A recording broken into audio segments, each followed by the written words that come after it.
জয় রাম, জয় গুরু। নমস্কার। গল্প কথায় রাম ঠাকুর চ্যানেলে সব বন্ধুদের স্বাগতম।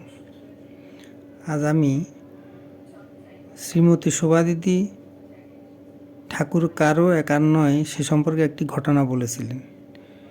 সেই ঘটনা আমি এখন আপনাদেরকে বলে শোনাই। শ্রীমতী শোভাদিদি এই ঘটনাটি বলেছেন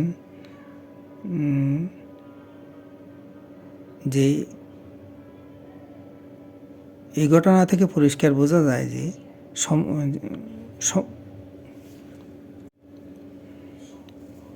জয় রাম, জয় গুরু। নমস্কার। গল্প কথায় রাম ঠাকুর চ্যানেলে সব বন্ধুদের স্বাগতম। আজ আমি ঠাকুর কারো একার নয় সে সম্পর্কে শ্রীমতী শোভাদিদি একটি ঘটনা বলেছিলেন। এখন আমি আপনাদেরকে সেই ঘটনা সম্পর্কে বলছি। শ্রী ফণী মজুমদার তখন বিলোনিয়াতে এসডিও ছিলেন। সে সময় শ্রীরাম ঠাকুর বিলোনিয়ার মালাকার বাড়িতে এসেছেন। খুব স্বাভাবিকভাবেই ঠাকুর দর্শনের জন্য মালাকার বাড়িতে খুব ভিড় হয়েছিল। ফণীবাবু অফিসের কাজে পরিদর্শনে যাবেন। তিনিও ঠাকুরের মালাকার বাড়িতে আসার খবরটুকু পেয়েছিলেন। তিনি মনে মনে ইচ্ছা করলেন যে ঠাকুর যখন এসেছেন তখন কাজে যাবার আগে একবার শ্রীচরণ দর্শন করে যাবেন। শ্রী শ্রী ঠাকুরকে দর্শন করবেন এই মনোভাব নিয়ে তিনি মালাকার বাড়িতে গিয়ে উপস্থিত হলেন। সেখানে খুব ভিড়। ফণীবাবুকে বলা হলো যে এখন ঠাকুর দর্শন হবে না। সেখানে তখন অনেক লোক দাঁড়িয়েছিল। এত লোকের সামনে নিষেধ করাতে তিনি একটু বিরক্ত হলেন এবং বললেন, ঠাকুর সবার, ঠাকুর কারো একার নয়। তখন ফণীবাবু রাগ করে চলে যেতে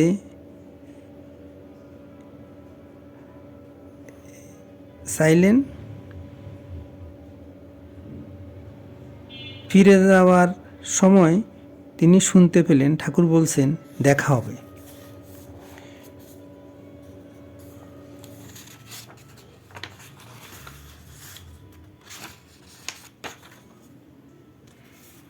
ফণীবাবু মালাকার বাড়ি থেকে বের হয়ে বিলোনিয়া রেল স্টেশনে চলে এলেন।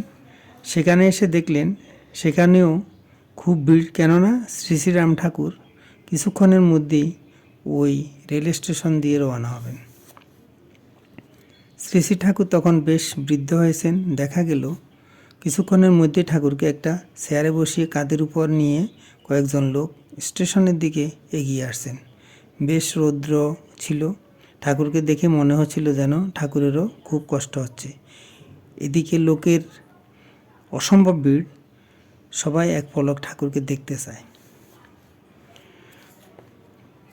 এরূপ অবস্থায়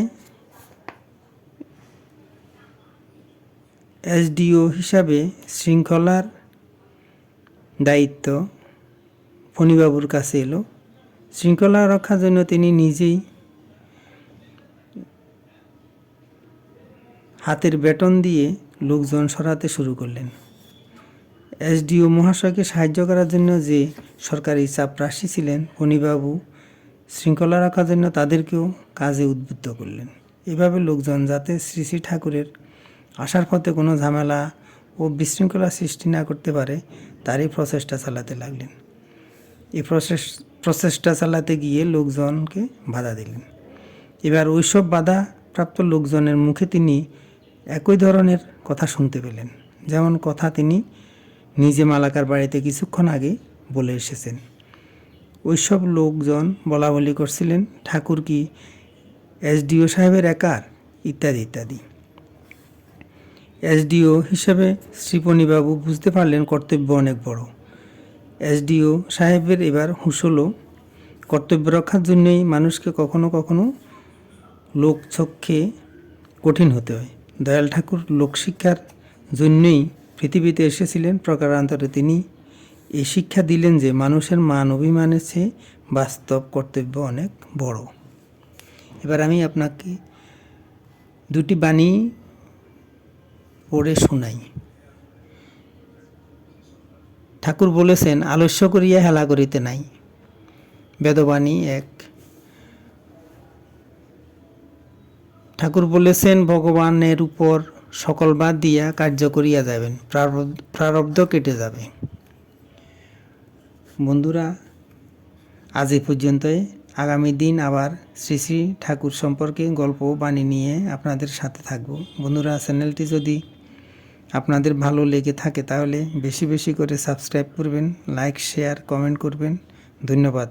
ভালো থাকবেন। জয় গোবিন্দ। গুরু কৃপায় কেবলম।